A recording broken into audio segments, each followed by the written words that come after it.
You are listening to the Mind Growth Mission podcast with David Schweit. I've been chasing all these dreams, I'm getting very close.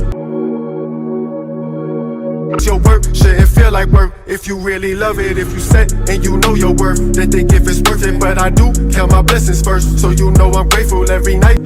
But watch me, baby, I'ma take it there. Tell ya I'ma stay the path. Tell ya I've been chasing all these dreams, I'm getting very close. Here we go. Your work shouldn't feel like work if you really love it. If you set and you know your worth, then think if it's worth it. But I do count my blessings first, so you know I'm grateful every night. This is the Mind Growth Mission, and I am your host, David Schweit. Y'all, get ready to be inspired. I got a good buddy that I grew up with, met him in college, and to get to know him and his family and his story over time, it just makes it more and more inspiring. So I'm excited to introduce my buddy, a guy that's in exercise science, just a true friend and just a true, genuine good guy that anybody can root for, Chris Fitzmaurice. Good to be on here, Schweit. Thanks for having me. Man, I'm so proud of you, and I'm so lucky for this moment because, dude, you know, I think about you and your family often. You were kind enough to introduce me to the brothers and everybody in your fam, and just amazing people, man. And to know you from college and to know where you're at now, like I said, it's an inspiring story. So that's what I do this for. I want people to realize that once they follow their passion, they can really achieve greatness. And I think that of you, man. And I know you're still on your journey figuring things out, but you've accomplished so much, and I know you're on your way to bigger and better things even, and you've already accomplished a lot. But take us back to the young Chris, where you're from, and we'll get more into the story here in a bit, but just let us know about your early adult life and child life even, and anything traumatic that or anything impactful that might have came up in your early years. Yeah, absolutely. Make a long story short, I was originally born in New York, but it really doesn't even count because I only lived there 6 months after when I was born. But I pretty much grew up in North Carolina, Asheville. When I was young, it was definitely more than just like challenging, like for me, because I, along with many other kids out there, was diagnosed like with autism, and obviously, I had a lot of different behavioral issues growing up, and definitely just trying to fit in with people and trying to be included into many certain things. So just growing up, it was everything like from growing up from elementary school, middle school, and the years after that, it was very, very challenging. And thankfully, I had a really, really good support system to help me to never give up, you know? That's awesome. And when you talk about support system, I'm sure you're talking about your brothers who are older brothers, right? And they're amazing. What about your parents? Oh, absolutely. I am very, very blessed and very, very grateful for having a loving family, having my back, you know, never leaving me out. One of the big things, you know, when I was diagnosed, my parents were smart enough to, you know, to seek out interventions as early as possible. You know, I remember when I was actually trying to like learn to form words like together, like speech therapy was really aggressive for me. I was doing twice the amount compared to like what any other average kid who needed services like that. I mean, Wow. I even had another traumatic accident where I fell on my head and it left me paralyzed on one half of my body. Yeah, my right side was like paralyzed, and just, you know, having the diagnosis of autism and just being physically like disabled, paralyzed at one brief period like in my life. Like I remember like my parents hearing the word that, you know, I wouldn't be able to do normal things in life. Like I wouldn't be able to play sport. I wouldn't be able to drive a car. I wouldn't be able to go to college. Like I just wouldn't be able to do like the normal every day-to-day things that, you know, kids were doing, you know, as they were growing up. And you were being told that from people like your parents? Yeah. Like I remember how old were you? If you, I mean, rough timeline. Either close I would say around 4 or 5 years old. It's hard to to think back like exactly specifically when it happened, but Yeah. I was around like about that time. Um, but just with all the support and definitely prayers, I definitely have a strong relationship with God, and thankfully, my family does too. I do believe in miracles, and just as everything just was relentless in terms of like for therapies and just love and care like from other people, I quickly improved. I got my movement back in order again. I still have my tendencies. I kind of have like a little limp here and there, but it's very, very minimal, compared to like, where I was back when I was younger. Yeah, yeah, and one thing about that, man, I met you in college, and I'm kind of skipping timelines here, but I Okay. never thought that the limp was from something that would be like autism or whatever you went through, or the paralyzed part of your body, or what have you. Like, I didn't know if it was just this kid's goofy, and he's cool. I mean, I always respected you and loved you, that. But, I mean, we were all goofy. We all had our own little mannerisms and things we did. With me, it was like a lot of sayings and being silly and, linguini leg and everything else we did that was stupid. But Right. there's a lot of stuff that you don't think about till later in life, and you come to appreciate it, man. And that's why I think your story is so inspiring. So let's take it back to because, dude, a real thing is cyberbullying and bullying in real life. And I experienced being picked on a bit, and it was always for the dumbest of things. I had like a big nose, or I have a big nose, and all the kids would say something about that. And then even earlier on, before I had braces, had some crooked teeth in the front. And, I had these things that I was just being picked on because I was goofy. I liked dinosaurs, so I would do some like weird dinosaur mannerisms. There was stuff like that like came up, bro, that like early on, you don't realize how it impacts you, or if you get through those things and it makes you a lot better for it. But obviously those are some insecurities you got to talk out. And I'm sure you had, like you said, speech therapy, but other type of therapeutic practices to help you get through some of the obstacles you had to face, right? But take me to like middle school, high school, man. What kind of tics or quirks or things did you have, and were you picked on at all and all that? Oh yeah, no, I mean, just like, a lot of kids out there, especially now and even back in that time. I mean, middle school was really rough for me. That was just a time where I, like many others, were just trying to fit in. Like trying to fit in with the alpha squad or the cool kids. Um, you know, um, and everything like from um, I still had a major speech impediment back then. I was slurring my words. I couldn't say my S's and my R's in the right way. I I walked funny still, and just I just had a hard time socially relating with people. Like people just didn't get me, and I just didn't get like just the normal day to day things like um like even back then, if you were to talk something about sports and things like that, I just wouldn't get it. I would just be like in my own world still in. And yeah, a lot of people definitely picked on me, and I definitely had some hard times like with it. But you actually kind of bring up another pivotal like time in my definitely in my life. Like I'll definitely in middle school, but I would say more closely to elementary school. My number one passion, just like a lot of kids, was basketball. I was obsessed with basketball. I was totally committed and dedicated to it. The only problem about it is I sucked at it. I just was not good. I love to play the sport, but when it comes to playing like on a team or understanding the plays and the drills, I just couldn't hang with it. That's why I really never made like the teams or anything. I hustled hard. I did good with the conditioning, but I'm never good with the plays and stuff. And make a long story short, when I kind of came to the realization that, you know, I wasn't going to succeed with basketball as like a major career like later on.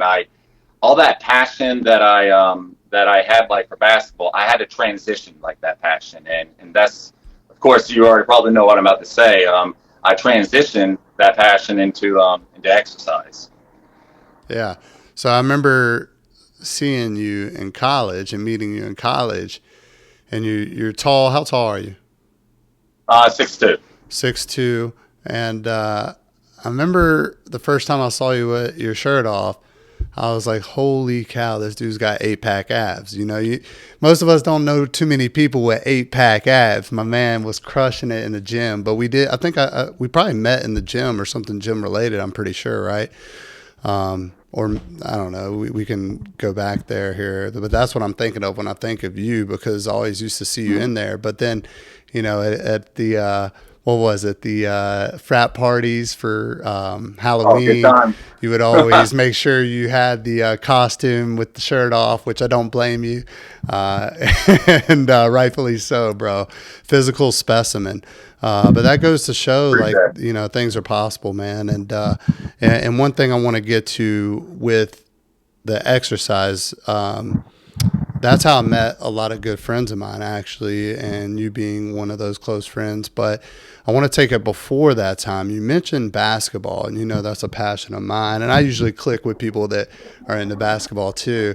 And for those of you that aren't watching this, he's got the water in his background. He's actually located in Miami, Florida, and works for the University of Miami there in Florida. And that is why you're seeing the ocean in his view from his balcony. And the Heat are actually playing in the playoffs tonight, so I don't want to hold you up from that too much.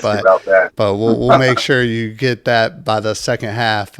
Get tuned in. But nah, man. So I want to take you back even further there with basketball, with some of the things you mentioned with the kids and how they were, because I feel like when people get to college, there's less of that judgment, and it's more about the acceptance, right?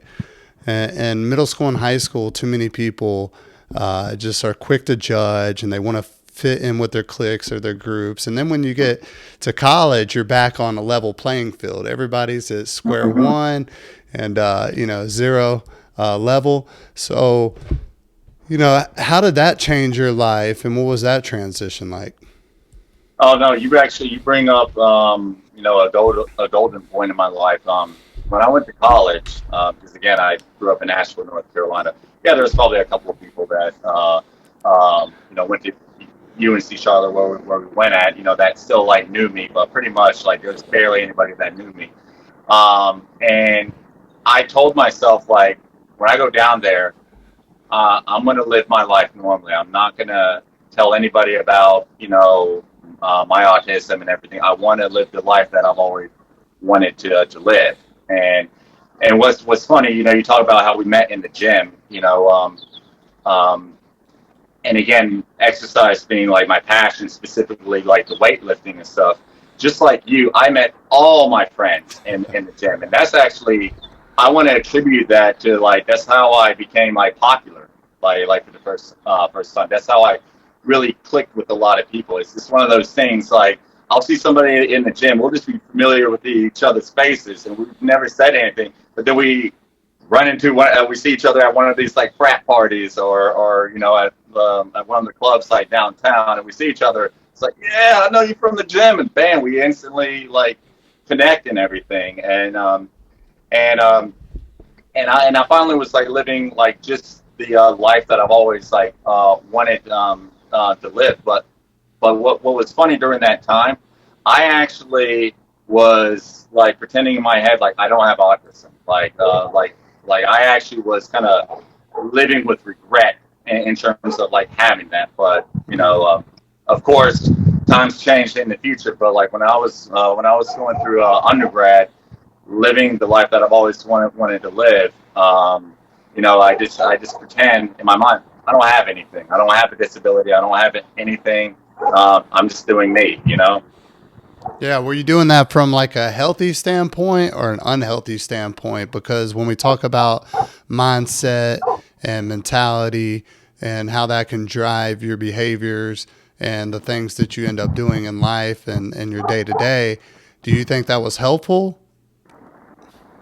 I mean, to be honest with you, now that, when I connect the dots, I mean, it definitely was a mixture of things. Like, one, it did free me in a way, like, from any regrets that I had as far as like growing up, like with a disability, like for example, like I remember in high school, I would have my resource teacher come in the middle of like classroom and kind of like pick me up or like walk me out of class, and I would just be so embarrassed, like just so embarrassed, like with like moments like that. And it's just like I definitely do not want to go through that like through college.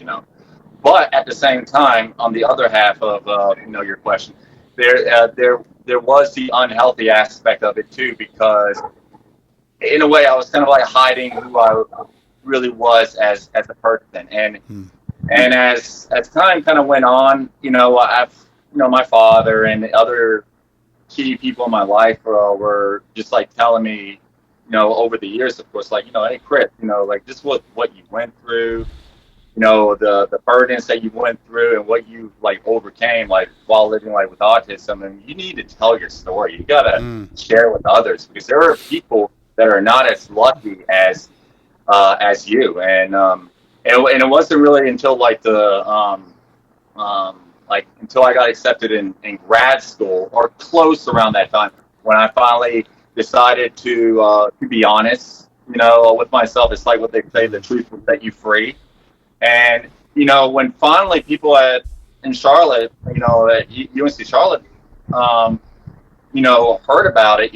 Some people actually even knew, but they didn't even care about that. They didn't even judge me by that, because they just loved me for the personality that I had, or who I was as a human being. But then there was other people who had no idea at all, and they was like, "Oh my gosh, Chris! If I had to guess, like I never knew you had it." But just through constant trial and error, it's just, I guess I just learned to live with it, and live with it in a healthy way. And ever since after that, I've just been trying to be inspiring to others, not just people with autism, but just any type of learning disability, or just disability in general, that you can do it. If you have the right support system and you have the right passion in life, that passion will take you to places. Wow. Yeah, I totally agree with that. And sorry, I'm writing down some notes because I want to come back to some of these points, because there was a lot there, there was a lot of discovery. It was a lot of, like you said, trial and error. There were a lot of things that happened for you at these times that were difficult. But I think when a lot of us got out of high school and entered college, that was like, okay, I can become a new me. Let me go ahead and figure out what I'm about, and really try to fit in a different way, a positive way, and get to know people, and put myself out of my comfort zone. I think a lot of us have like challenged ourselves that way, and that's what college did for us. Not a lot of people are as fortunate to go through something social like college, and whether it hurts or doesn't, it is what it is. But I think it helps a lot of us, to get through different times and different things we have going on in our lives. And in my case, I would say there were times where it kind of showed the true colors from the good and the bad for me. I love networking with people. Going to your story and how it helped, it sounds like you found a passion of fitness and took that journey and spun it off into a major, right? So what was your undergrad degree?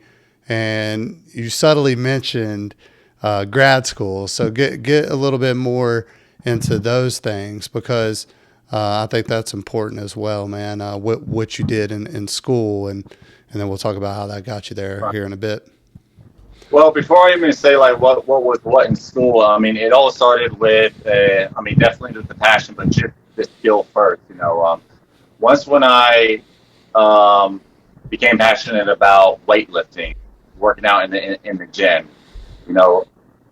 I had that self discovery that, oh my gosh, this is something I'm actually doing a good job at it. I'm actually like other people are coming up to me like for advice, and you know how we hear it, like one thing leads to another, and like just from that one skill and that passion of just loving to go to the gym, it led the desire to, okay, I want to go to college. I actually want to do something very, very fulfilling with my passion, and that led me to pursue a degree in an undergraduate degree in exercise science.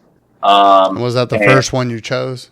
First yeah, yeah, major? Okay. yeah, yeah. So I mean, it definitely very, very broad field. But then, as I really went through the program and everything, I began to learn about the people who really, really need it. Originally, I wanted to go into like strength and conditioning or sports and performance. Like I wanted to work with the athletes and whatnot.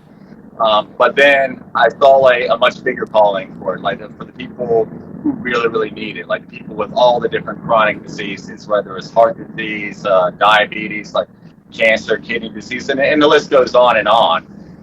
So you're saying people with diseases and disabilities and whatnot really needed that fitness help and education? Absolutely, and even like just on the disability side of it, just example like with me as a perfect example, me growing up with autism. I mean, exercise has done so much for me on the external side of things, as far as like got muscle, lost weight and stuff. Because I used to actually be overweight when I was like much younger, but more specifically, what it did intrinsically for me, what it did for my confidence, what it did for my ability to be comfortable around other people, not being a recluse anymore, getting out of my comfort zone. That's like what it did for me. So you know, I I got inspired to help out the people that really, really, really needed it, because I began to discover how much, of course, living a healthy lifestyle does for a lot of people, but what specifically exercise can really, really do to make the difference. And that's what led me to pursue a master's in clinical exercise physiology, which was a little bit more specialized, helped me to take what I know, but working with all the different like clinical populations out there. Yeah. So we're at UNC Charlotte together. You're always in the gym. I can always count on seeing you there, right? And then you decide to do the masters. When did you decide that, and how was it a natural fit? Yeah, so definitely during the last semester, I made the decision during the last semester of my undergrad, because I was doing an internship with their strength and conditioning team, but then I discovered that, okay, wow, this is not what I want to do, because of the calling for greater inspiration for me. Then I quickly kind of switched directions and went the clinical exercise physiology route, and I immediately started that right after when I got my undergrad. Dude, I love that. I love that story, because there was a valuable piece in that you just mentioned. And here's my takeaway. So you mentioned that you took action to be doing an internship with strength and conditioning, right? And you thought that might be the route for you. But what did you figure out? You figured out that's not actually what you want to do, where your passion lies, and it spun off into something else. And that's why I'm doing this podcast, man. I want to encourage people to take action, get out of their comfort zone, do something they think they like, right? And it might be the thing, or it might lead them to the next thing that's best for them, that actually is a better fit for them. And that little piece right there says a lot, man, because you actually have to take that action, take the first step, and actually be in it before you know if it's for you or not. A lot of people just see these hopes and dreams and what other people are doing and think that's what they want. Well, it might not exactly be that. You got to try it first, and then you'll figure it out. So a lot of people just look at things like on a pedestal too. And I want them to realize just taking that first initial step, being immersed in it, and then you figure out where that leads you on the journey in the process. and all that. So that led you to going to the more clinical side, and explain that a little bit further with the grad school focus.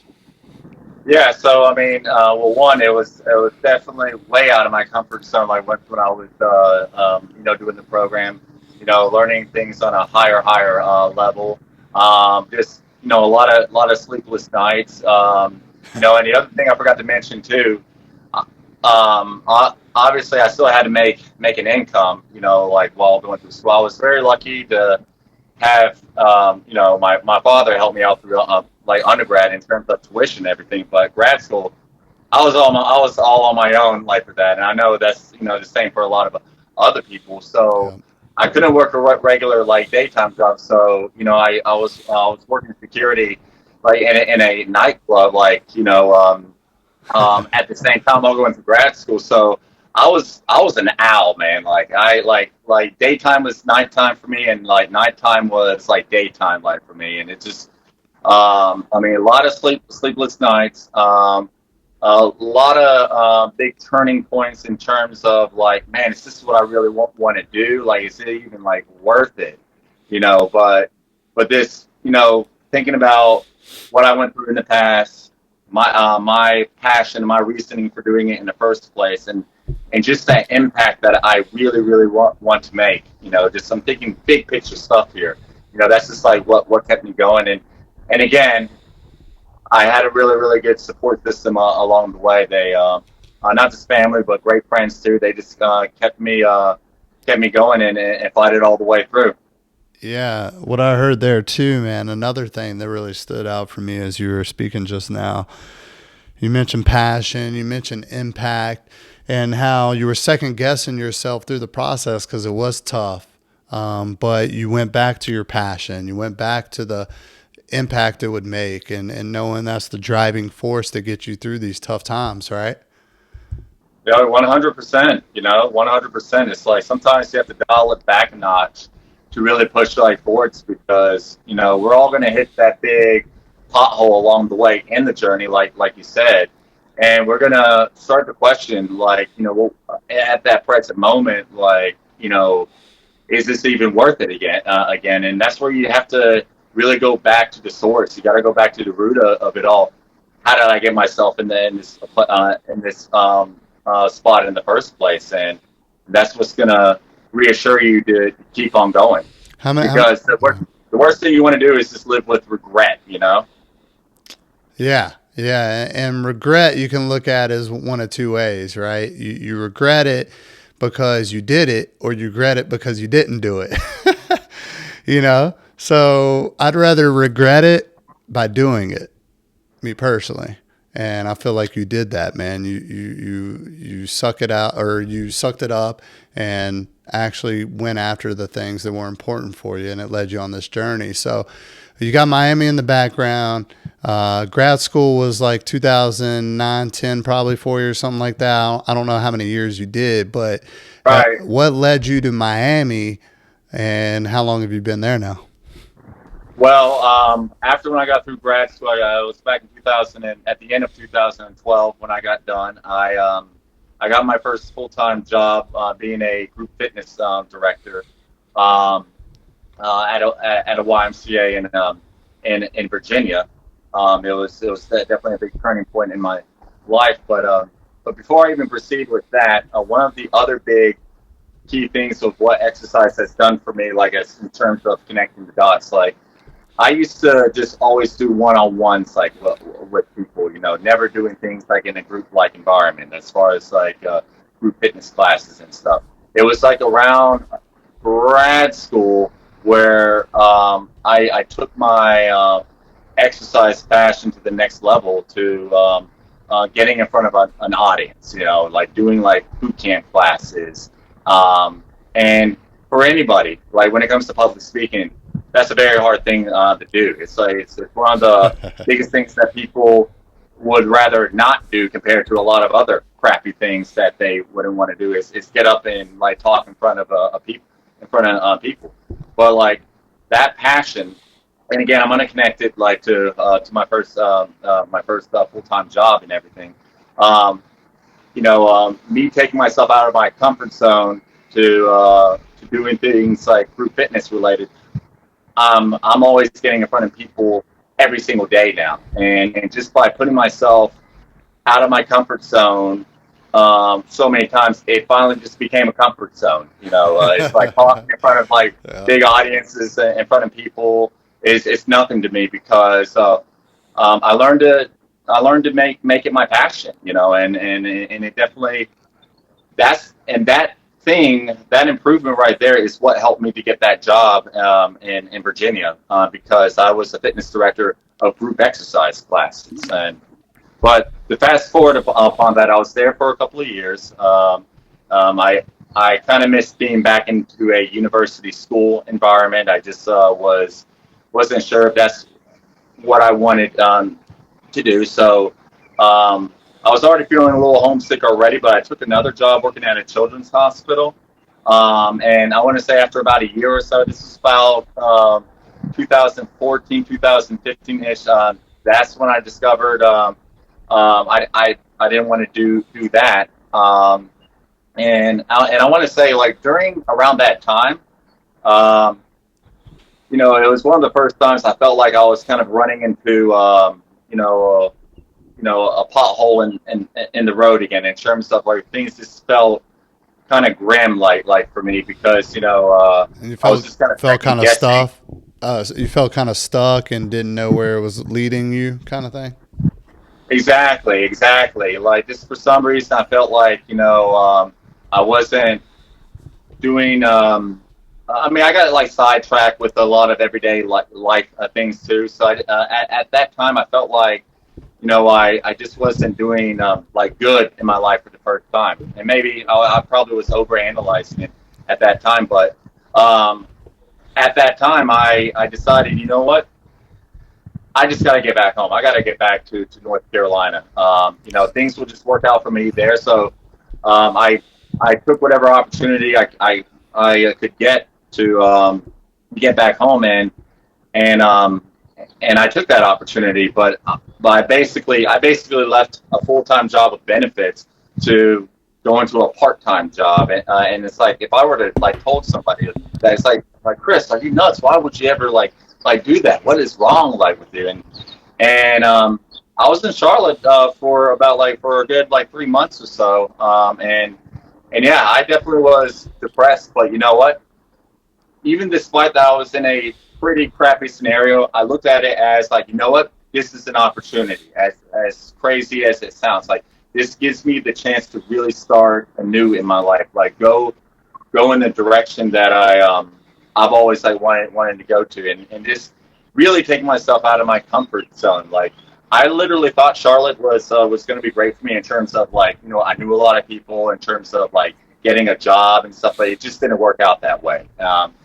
So I got out of my comfort zone and just was applying at all these different like places like around the U.S. like just because I had to get a full time on job, but um, so I went to Miami for a fun trip like like the year before, and I always just told myself like what, if I ever had a full time opportunity here, I would forever like take that position. So there was a job position at UM that I saw. I'm just going to apply. I'm probably not going to get University it. of Miami. Yeah, the University of Miami. Well, it's kind of funny. At first, I didn't get the position at first. I remember. I Uh, remember chatting with you around this time period about all this. So, yeah, so you kind of definitely tell this story, bro. Definitely tell this story. Yeah, so while I was just really unsure with my life and just kind of like unsure what direction I was wanting to take it, so I didn't get the job that I originally was trying to get at University of Miami. So I kept on applying to other places. I even applied at Duke University as well. I was going to work in their cardiac rehab hospital there. Um, and the craziest thing like happened. I want to say when I was already going through the interviewing process, like through Duke University of Miami, like got back with me and or by email, and they just said, so are you still interested in coming down to Miami? And it was literally at that point where I just knew dreams like could come true. Like, this with this Yeah. unrelentless grit, and even like look, even when the circumstances are bad, if you just keep chugging along through, staying positive, always having a positive like attitude, like turning something little into big, like anything is possible. But what even was even crazier, and I know you know about this because I was with you and I was like going crazy in my mind. So I told the people like at Duke, like, look, I'm going to be honest with you. I applied for this position before I applied here. They didn't take me at first, but now they're offering me a position, like at there, and I gotta make a decision by such and such day or whatever. Then, make a long story short, Duke then offered me a position, to work there, and it was one of the craziest dilemma life junction choices that I've ever had in my life. Like, I literally had like less than a day to decide where am I taking my faith. Do I want to do I decide to follow my passion and I guess dream in a sense where I know nothing about Miami, but that's just what was resonating in my heart, or do I rather go with the smarter option? Duke University. You can't like beat that, and do that. And many people were telling me to do Duke, but then I just told myself, you know what? It was meant to be for Miami, and I decided to be brave and I barely had any money in my bank account. It's just like, if I decided to take that risk, get out of my comfort zone, and I chose Miami, and I've been here for almost 8 years, man. Yeah. Wow. So there's a lot. Uh, there's a lot A lot of nuggets in there. there's a lot to unpack for sure. And by the way, I don't think you can go wrong choosing between two great private schools like Miami and Duke. I think they're some of the best universities in our country. And it was pretty much a win-win, but it was a very tough decision for you. But you had like a sign already there telling you Miami was your spot, and you've made it your home for, like you said, 8 years now. But I want to take it back to something you stated earlier and getting out of your comfort zone. You talked about how you never did like the group environment stuff and how that completely helped you grow and change and help you probably tenfold, right? It was like a multiplier effect to really help you out. And the reason I bring that up, anybody with what they're doing, any specialty they have, any skill they have, anything they're about or want to share, or even if they're doing one-on-one stuff, you bring that into a group setting. And guess what? That challenges you to be more, do more, get around more people, and really hone in on other skills and really truly gets you out of your comfort zone, so to speak. But you saw so much growth from that alone, which I think is important. A lot of people just don't want to apply these things to a group because they might have that imposter syndrome of I don't deserve it, or I'm not there yet, or I'm not skilled enough yet, or I have nothing to bring to the table. Well, I can promise you got something to bring to the table, and you're proof of that because you just had a start, and now you've grown this thing, right? Now you're getting in front of groups every day. It's just about starting on that mission and that journey too. So whenever some people feel stuck, I think a great way to get out of that is try to involve a group or try to get some sort of group going or started and see how that can impact and change their life too. So I love the fact you brought that up, man, and that it wasn't until grad school timeline that you kind of noticed like you needed to do something like that, right? And then you were talking about the children's hospital. Even though you were doing, probably meaningful work, that wasn't for you. So tell me, man, because I know you were at a pivotal point. You were probably around 30 years old at this point, and you were what I do next. So what was Miami and Duke offering you that really spoke to you? Was it just to be around that university environment and the way you could impact through like clinical research type of studies, or was it something else that really like dragged you towards that and brought you towards that? No, great question. I mean, it definitely was a bit of both of that. Like one thing that I did I forgot to mention. So But one of the things I did wanted to do, which is why I wanted to go back to a university setting, like I wanted to like work on my PhD in my field. But then I discovered, that's not um, what I wanted to do. But also just simply looking for a bigger change in my life. Like, and I know many of us we can kind of relate with this. When we hit that certain age where we just want to start fresh. We just want to do something different. So just all these like factors and just the timing of everything. That just what led me to make that decision, like to coming down to Miami, or if I would have went to Duke as well. So I'm seeing that somebody from Miami wrote an article about you. Jennifer Palma Sanchez, article called "Employee Pushes Limits."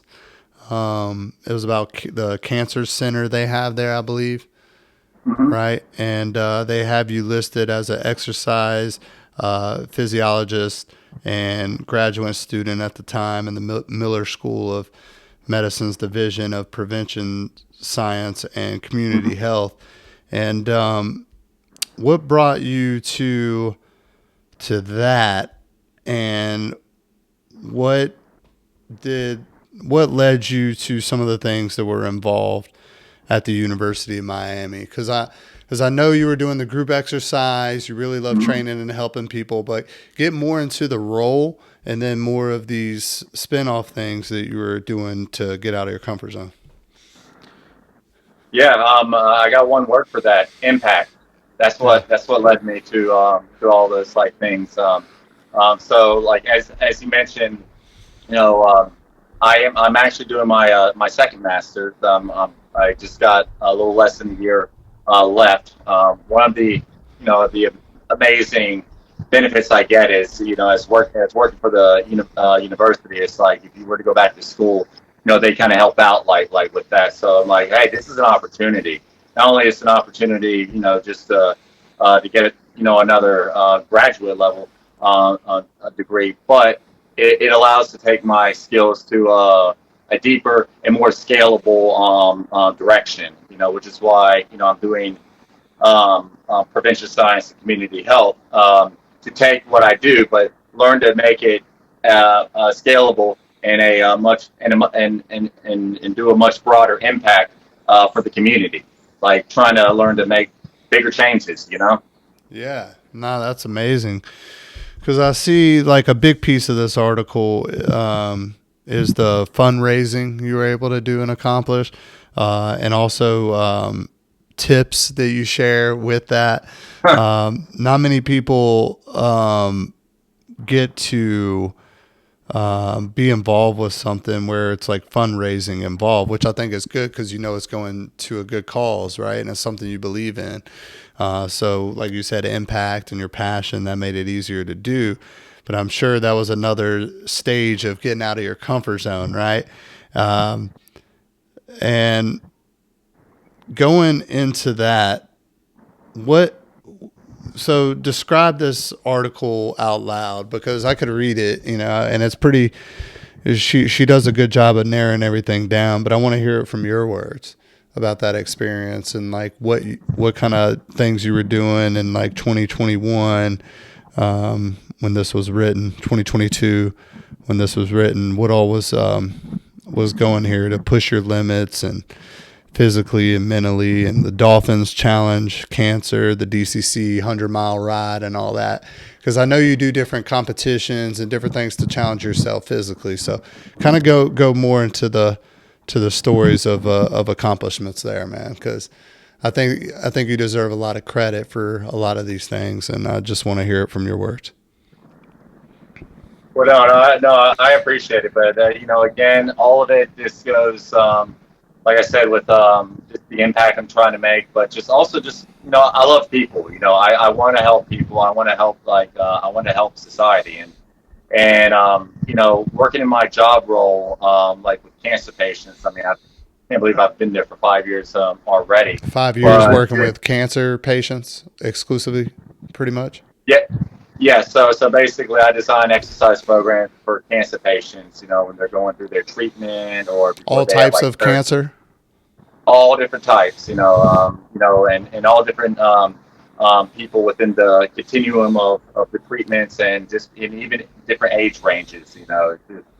Every story is unique in its own way. But yeah, I got inspired to do this big like fundraiser that we always do every year. It's called the Dolphins Challenge Cancer Fundraiser, and basically it's a very big fundraiser that raises all this amount of money that goes towards cancer research and various survivorship programs. And so I did it for 2 years, one in I believe 2020 and the other one in 2021. And and and as far as like just sharing my mission and just my passion with it, and just my ability to connect with a lot of people within the community, especially like various patients. And again, I don't have a lot of fundraising experience, but just because I'm sharing my passion, like for my very first year, like doing it, I raised over like $10,000, like all like on my own. Then on the second year, while being in grad school, I even like took it another step like higher. But the big thing about it was is this not just sharing my passion with it, but also just amount I'm willing to give while doing this like fundraiser. So what I did, instead of riding on a regular bicycle, I actually did 100 miles on a mountain bike. So twice the amount of work, and this and it just kind of shows people what I'm willing to give as far as like or do for them in honor of them when doing this. And I really think that spoke to a lot of people. And what was this really striking like to me, some of the dollar amounts that I raised were even like higher than like some of the big name like leadership staff like that, even that has like a bunch of donors that gives like to them. And here's this like little old me, like I surpassed them. And it's just um I mean, the story is very very, very powerful. And it just at the time I was the only exercise physiologist at the time, and it just gave me a lot of visibility to a lot of people. And that's why they did that big story like about me. Oh man, so deserving though, and I love that, bro. And explain that, because there's a lot of people looking to do things for charity or for causes or just to make a difference, make an impact, like you said. So, was it 100-mile ride that you would like ride a little bit each day, or a lot each day, or was there a certain amount of time you had to do it by? Because you're on a mountain bike doing, I'm guessing, 100 miles, which is Yeah. ridiculous. So All at one time. It's all at one time. all at one time.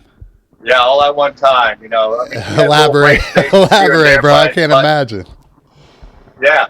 Oh yeah. Okay. No, I was sore for a couple of days afterward. So how do you train for something like that, and how long did it take you? Oh man, you're gonna laugh, man. When I did it for my first year, I probably only trained like 2 days, like doing it. That sounds like you. Yeah.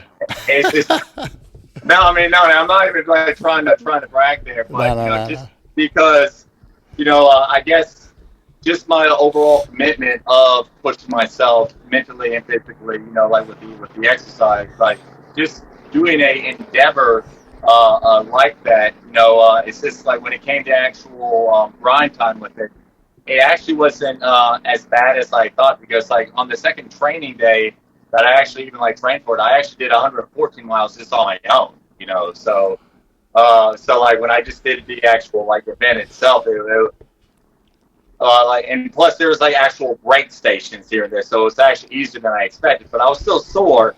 But the actual grind wasn't as hard as I expected, because just my commitment to the health and wellness. So how many people participated in this? Oh gosh, it In the was ride? definitely just hundreds, and there's like different events, like There's like the 5K run. There's like a 50-mile bike ride, a 30-mile. Then I think there's like a 50 mile. But then the hardest one was the big 100. I love it, bro. That's amazing. That's inspiring, in my opinion, man. And I got a buddy I ran with this morning that's doing the Spartan race this weekend, which I know you've probably Oh done a few yeah, of those, right? those are fun. Yeah. So what?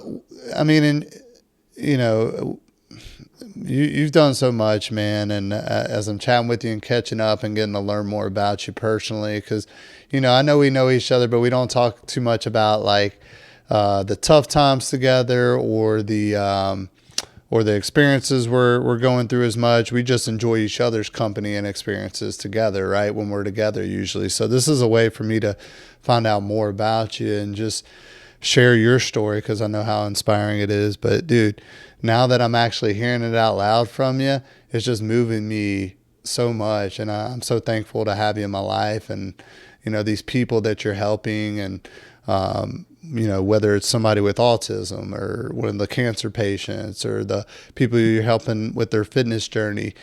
I mean, you're making such an impact that it's just something so inspiring that anybody that has something they're passionate about, if they go after it, they can change lives, man. They can really change lives and inspire others, and really be the change in this world, the positive change that people need in this world to uplift them and get them through these tough times, or get them to elevate to their next level. And it's people like you that make me realize that there's more I can do. There's more that's out there for me, and our journey is still going, and you can always make a difference, no matter how late it might feel or be in your life.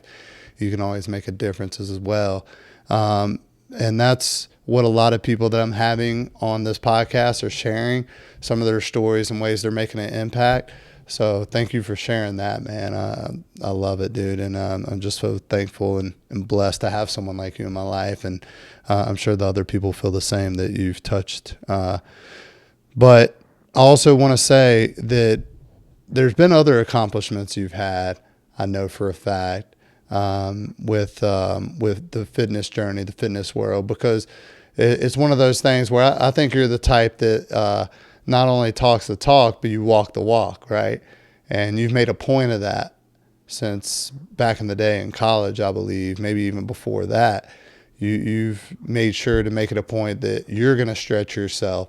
So what are some other things that you put your body through, your mind through, that really sticks out for you, of like personal accomplishments or tough times that you got through that helped you? Well, no, it's great that you asked that. One of the so this year, 2023, I told myself this is the year of get out of your freaking comfort zone. Like, this is the year I'm doing new things and new challenges. So I told myself, like, you know what? I'm gonna do my first half marathon in my first marathon like this year.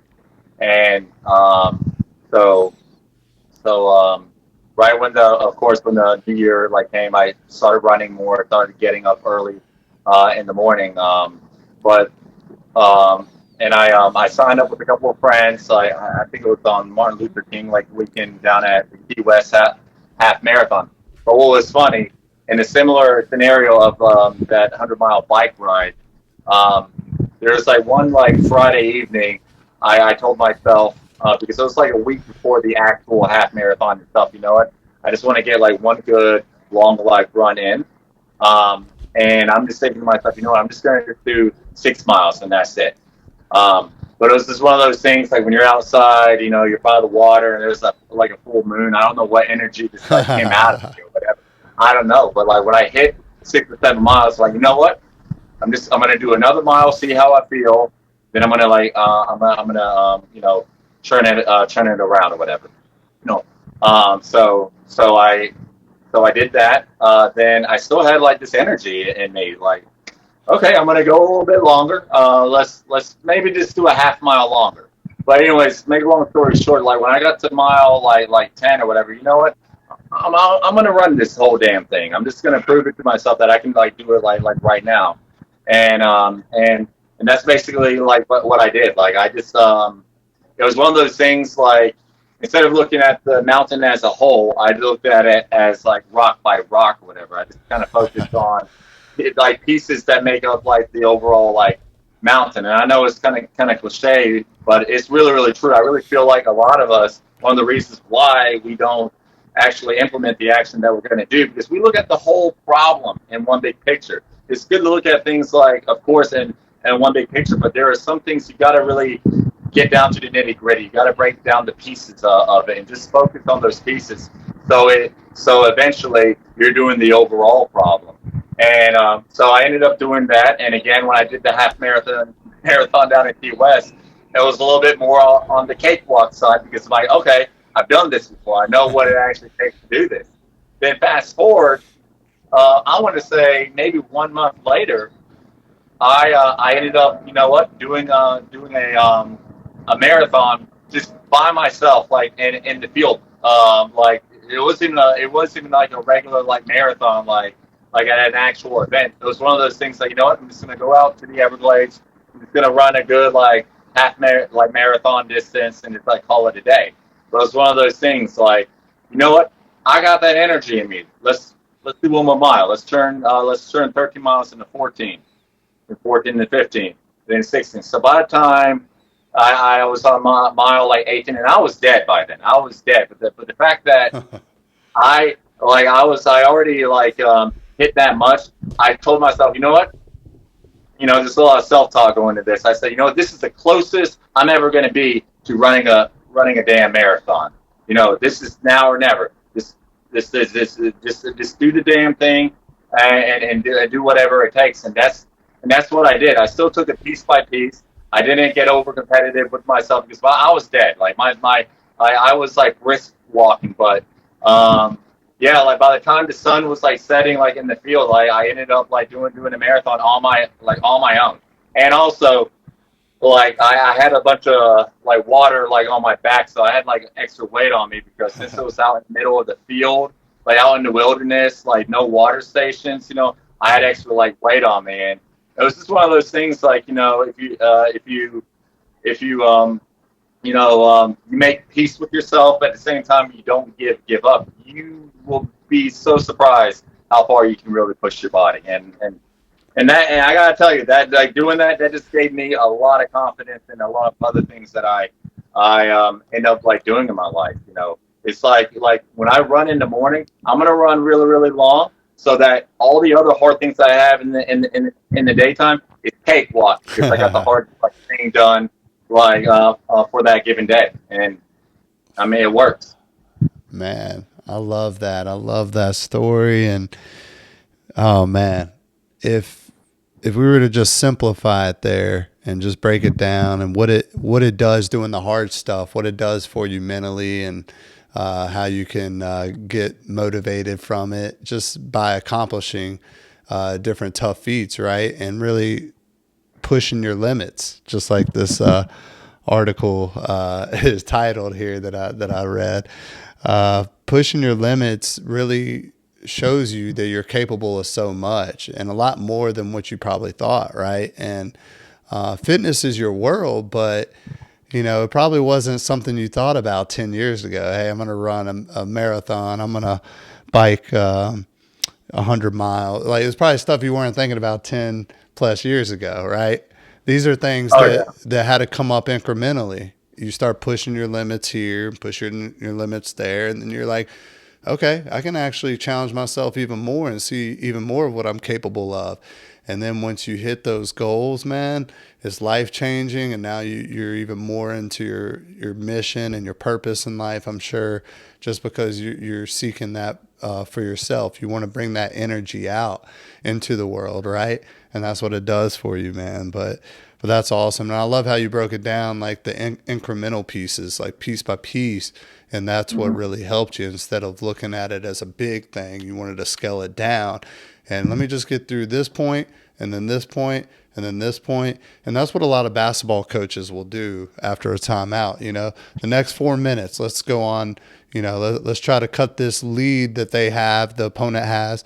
Let's try to cut that lead down by like 5 points, right? And maybe they're down 15 and there's 20 minutes left in the game. Well, if they every 4 minutes are breaking it down by like 5-6 points, then next thing you know, they're either tied or in the lead themselves, So you got to break it down in these pieces, man. A lot of coaches will do that.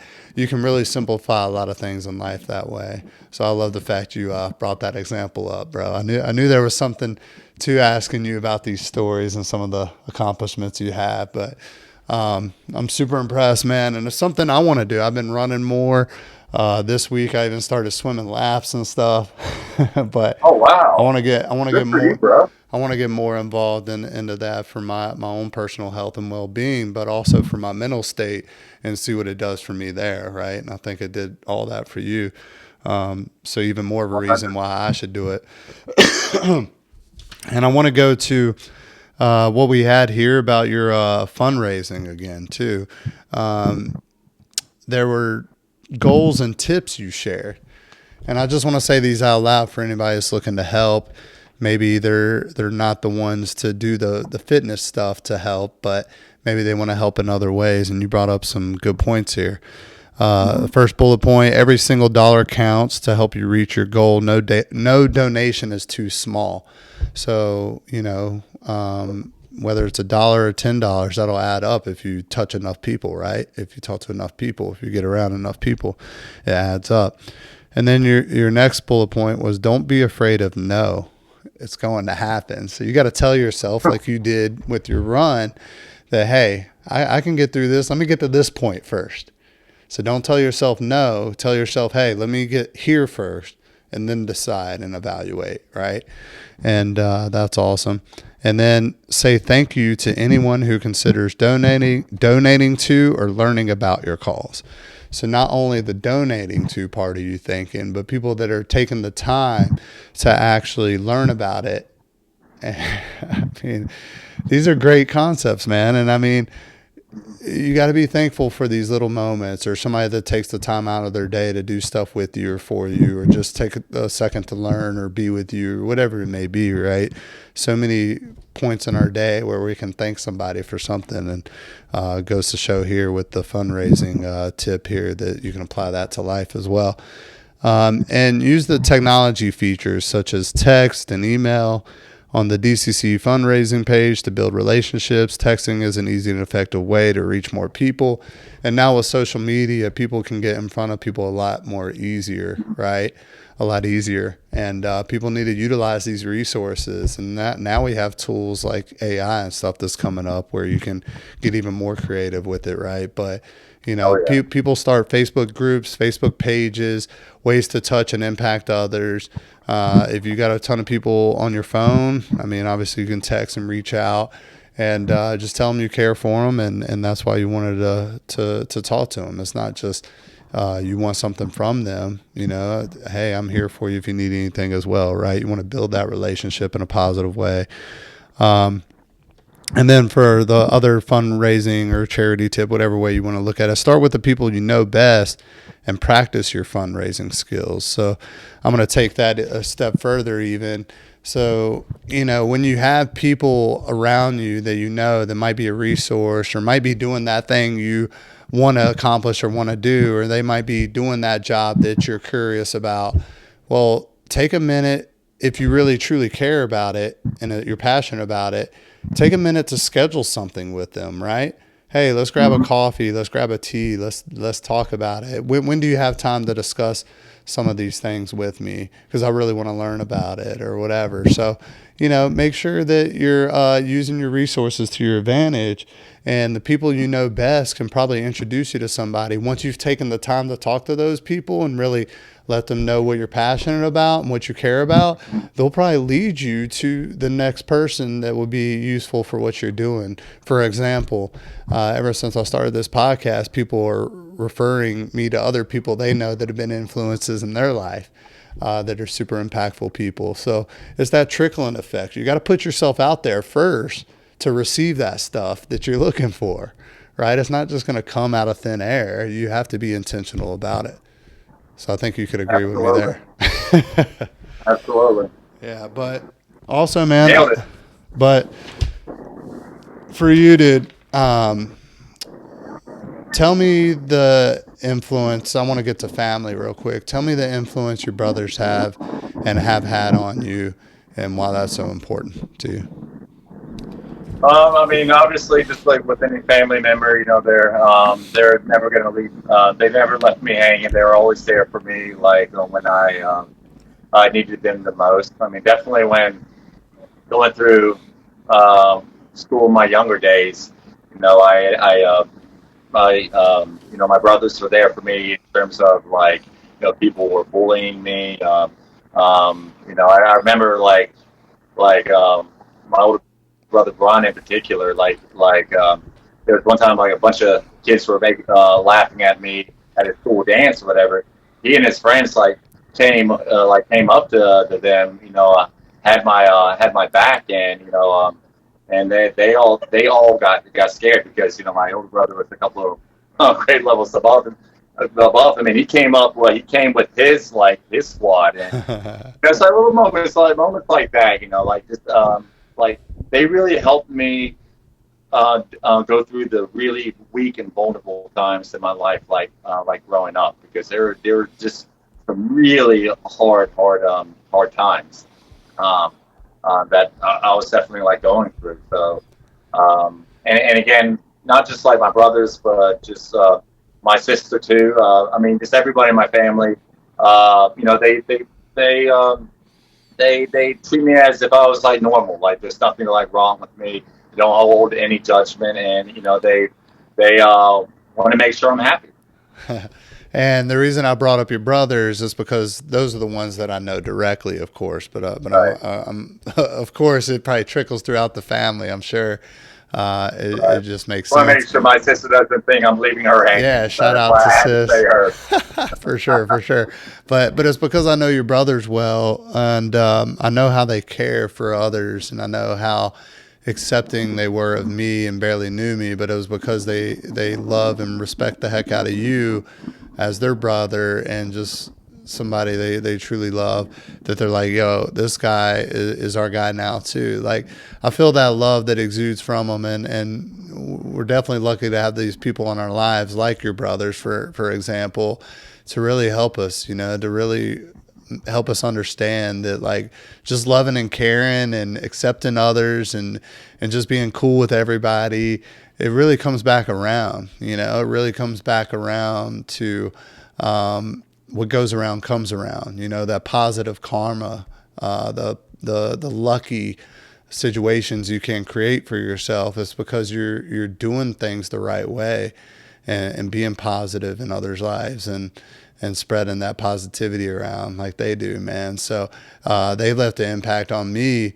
Obviously you have, because that's why I have you on, but they've left an impact on me just because of how they are and how they are with others, and the love they've shown for you and for me. So I love that, man. That's why I wanted to bring them up.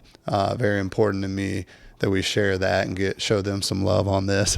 but yeah, No, man. they love you, man. You're family to us, man. So it's all good.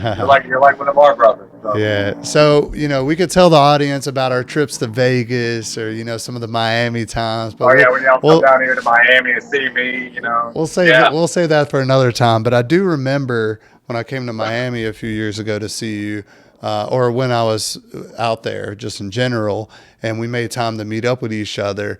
And you're like, come to my outdoor group exercise training that I'm doing this day. And we were at Wynwood area. Oh yeah, I believe. remember that. So tell the audience, anybody listening here.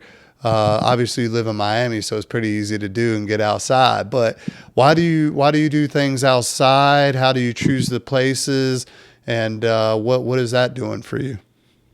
Yeah, so basically, this started during the pandemic. Obviously, like everything like shut down. Business people were losing their jobs, and businesses were failing and everything. And obviously, one of the big things like gyms were on lockdown, and people's mental health was on the line, and I was already teaching classes like at UM, and fortunately I had a big following there, and just a couple of people just told me, oh my gosh, Chris, we gotta you gotta still do what you're doing. I don't know what I'm gonna do, not being able to go to the gym or whatever, and I decided that what, I'm not only just gonna teach classes for the just the people that were coming to my classes, but I'm pretty sure community-wise everybody was affected, and I started doing these classes on Instagram Live, and decided to call the whole concept of it Team No Rest, which was basically virtual exercise classes that I was doing during the pandemic, and I gotta tell you, man, I was doing these classes every day, but it really at the time because I guess people were trying to get used to the whole new norm and everything, Figure it Zoom out. and Figure it out. everything. Stage. Yeah. Mm-hmm. Yeah, so I remembered when I did it, I was one of the first this instructors out there that was this doing my own thing, these classes on Zoom or whatever.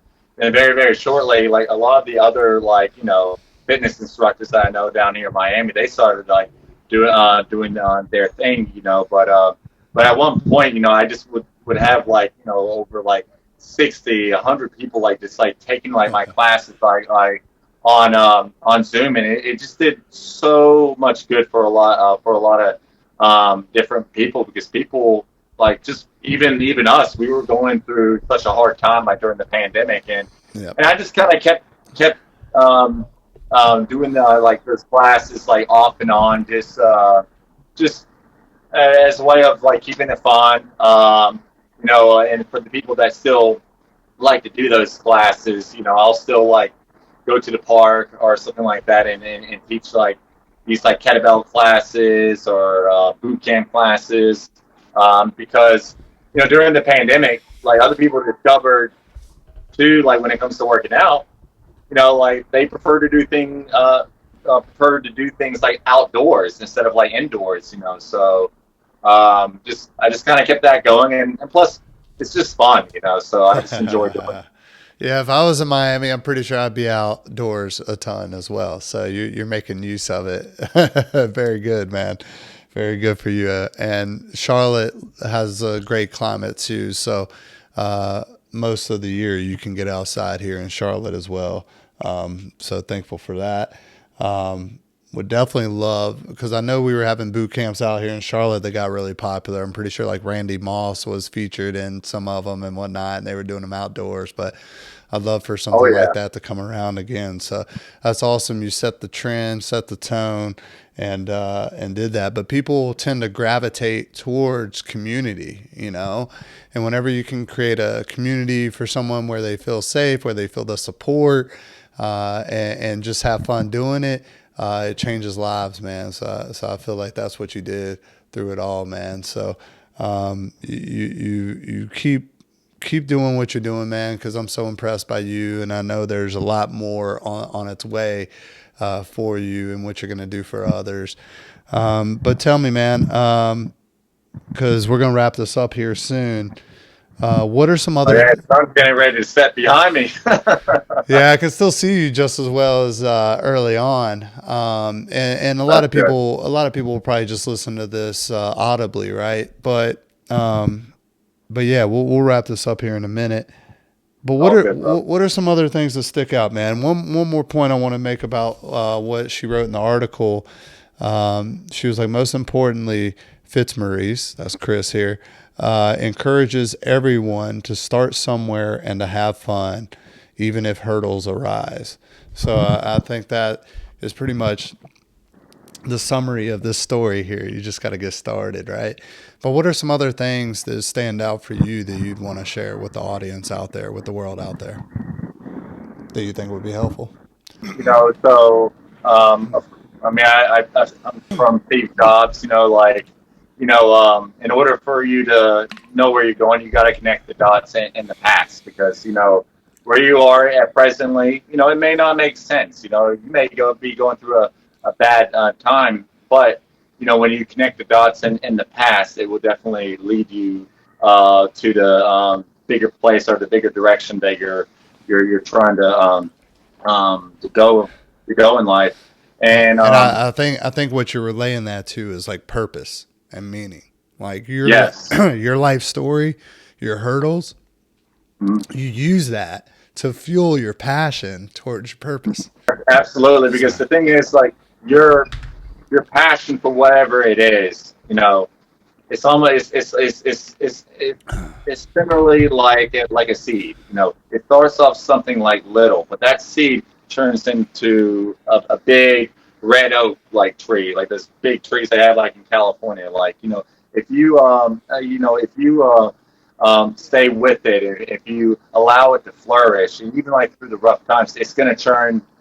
It's actually going to even go grow much more immensely, more than you would like expect, and and that's what like my passion has done for me. Not only it has allowed me to transform myself, but it allowed me to make an impact in others, even make and still make an impact on others, but just on a much broader spectrum.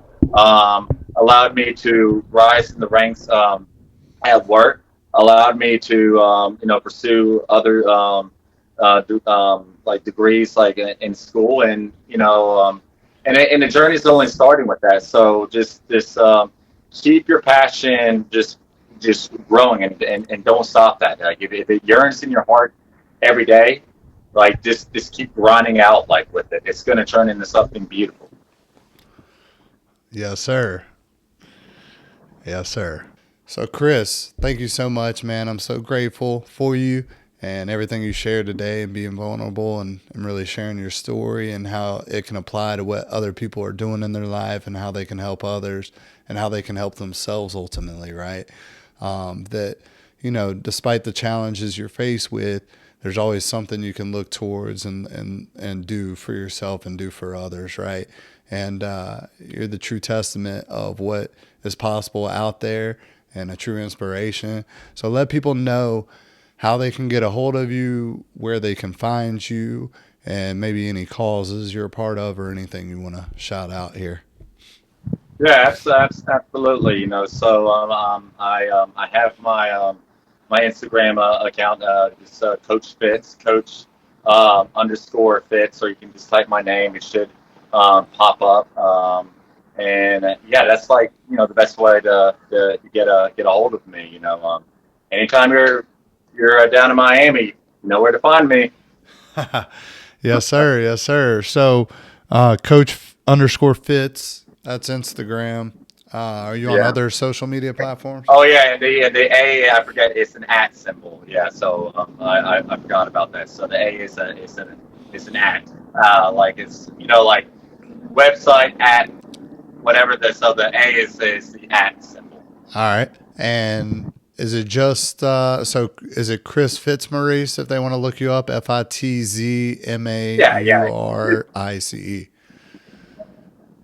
Yeah. If you just type my name, it should definitely come up. All right. So it's the guy holding a chimpanzee kettlebell upside down. That's me, rocking a UN. Of course. Classic, bro. Yeah. And man, I just appreciate you, dude. Thanks for doing this today, and love you. Can't wait to see you, man. And thanks for taking time out of your busy schedule to make this work. Likewise, brother. It was a pleasure, and I look forward to seeing you soon, Schweik. I've been chasing all these dreams, I'm getting very close. Your work shouldn't feel like work if you really love it. If you set and you know your worth, then think if it's worth it. But I do count my blessings first, so I'm grateful every night. But watch me, baby, I'ma take it there. Tell ya I'ma stay the path. Tell ya I've been chasing all these dreams, I'm getting very close.